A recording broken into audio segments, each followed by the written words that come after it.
pendant que Michel fait caca. Hello les petits cachalots. Alors vous avez été très nombreux, il y a quelqu'un qui m'a demandé, est-ce que les fantômes sont-ils contagieux?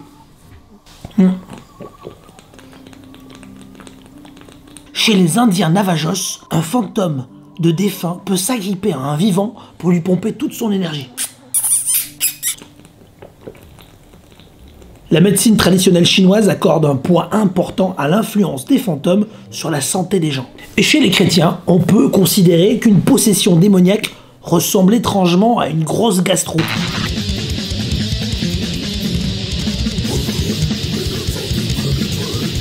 Bon, vous imaginez bien que c'est pas de cela que je vais vous parler. On le sait, les maladies virales ou bactériennes se transmettent de façon interespèce dans tout le règne du vivant. Parce que les individus des espèces différentes s'entremangent ou sont...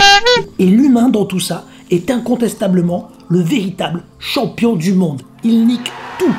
Que ça bouge ou que ça bouge pas, et ça donne des choses extraordinaires. Le pangolin par exemple, le pauvre, tout le monde sait que c'est le résultat d'un croisement entre un humain et un artichaut. Attention toutefois, si vous tentez l'expérience chez vous, faites-le avec un artichaut chaud, pas avec un artichaut froid. Avec un artichaut froid, c'est chaud quand même. Bon, on est bien renseigné maintenant, on sait que ça donne des maladies. Mais l'humain est complètement con. Donc vivant, mort ou mort-vivant, il tout. Revenons à nos revenants. Est-ce que l'esprit décédé peut vous refourguer une MST ou alors la grippe? La réponse est non. Et oui. Pourquoi? Si le fantôme est considéré comme une chose invisible, une masse énergétique, il est aussi capable de nous apparaître sous une forme gazeuse ou aqueuse, voire gluante. C'est l'ectoplasme. Je vous renvoie à la vidéo précédente sur l'ectoplasme. Alors à l'état invisible, sous l'unique forme de masse énergétique, le fantôme est stérile. Il n'est vecteur d'aucune maladie. Mais lorsqu'il se solidifie, avec son ectoplasme, il peut être porteur d'une tonne de saloperies. Alors que faire? Comment se protéger? Ça mon copain, c'est de la Frakashnikov. C'est une vodka à 78 volts qu'on la trouve qu'en Ukraine. Il paraît même qu'elle protège des radiations.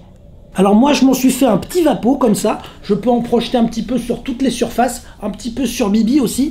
Mais le plus important les copains, c'est de vous protéger de l'intérieur. Parce que si le fantôme, il vient de traverser votre voisin qu'il a la chiasse,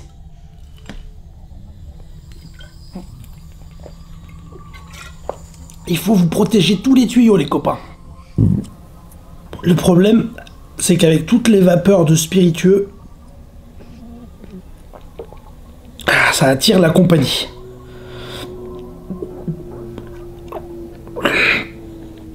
Et voilà, c'est fini. Alors bon, n'hésitez pas à vous abonner, voilà, comme on fait qu'on se dit. Posez des questions si vous avez des questions, appuyez sur la petite clochette pour avoir les notifications. Et en attendant, vous le savez, restez propre, restez zen, mouchez-vous. Et surtout, ne vous inquiétez pas, tout va bien se passer. Bisous à mon père Michel. Bisous à vous.